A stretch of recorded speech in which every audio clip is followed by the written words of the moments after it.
వచ్చే 20, 21, 22 అనగా అంటే వచ్చే శుక్ర, శని, ఆది మరి జెరూసలేం మందిరం మొట్టమొదటిగా ప్రారంభం 2013.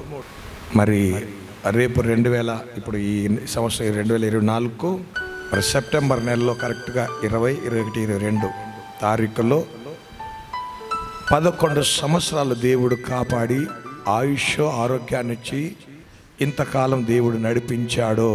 11వ యానివర్సరీ డే వార్షికోత్సవం 11వ వార్షికోత్సవము మరి జరపబడుచున్నది. బాగా ప్రార్థన చేయండి కోరికలకు.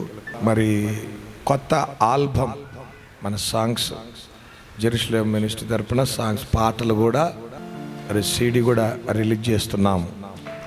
దేవునికి స్తోత్రం, మహిమ కలుగును గాక.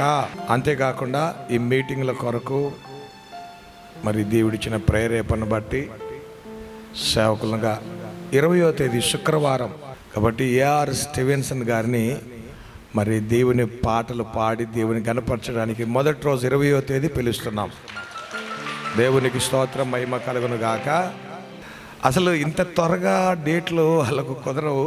ఒక నెల 2 నెలల ముందు బుక్ చేసుకోవాలి. అయినా దేవుడు ఆ రోజు 20వ తేదీ మాత్రమే కాలుంది ఆయనకు. వస్తాను. తన సంగీతం బృందం కూడా ఉంటుంది వెంట. కాబట్టి 20వ తేదీ ప్రార్థన చేయండి. 21, 22 శని ఆదివారాల్లో మన మధ్య జాన్ మంగాచార్యులు గారు మళ్ళొక్కసారి వస్తున్నారు. కాబట్టి ఈ 2 రోజులు మనతో కూడా ఉంటాడు. శనివారం సాయంకాలం, ఆదివారం పగలు, సాయంకాలం కూడా. ఈ 3 రోజులు దేవుని సన్నిధిలో దేవుని ఘనపరిచి దేవుని మహిమపరచుదాం. ప్రార్థనలు చేయండి. బాగా కొత్త ఆత్మలు తీసుకురండి. బంధువులను పిలుచుకోండి, స్నేహితులను పిలుచుకోండి, రక్త సంబంధాలను పిలుచుకోండి.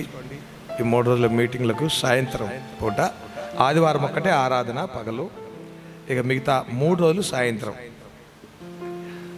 కాబట్టి ఏర్పాటు చేసుకొని పిలుచుకోండి. యానివర్సరీ మనకు ఒక పండగలాగా ప్రభు మనల్ని సజీవ సంఖ్యలో ఉంచి ఇంతకాలం కాపాడి ఆయుష్ ఆరోగ్యాన్ని ఇచ్చి మరి జరుపుకోవాలి. మరి వార్షికోత్సవ సందర్భంగా అనేక ఆత్మలు కూడా రక్షింపబడాలా. కాబట్టి వీటి కొరకు ప్రార్థించండి. మరి వారి ప్రయాణాల కొరకు మరి మన పాటలు కూడా విడతల కనుక పాటల ద్వారా కూడా దేవుని ఘనపరచుదాం. కాబట్టి వీటన్నిటి కొరకు ప్రత్యేకంగా ఈ వారంలో బాగా ప్రార్థనలు చేయండి.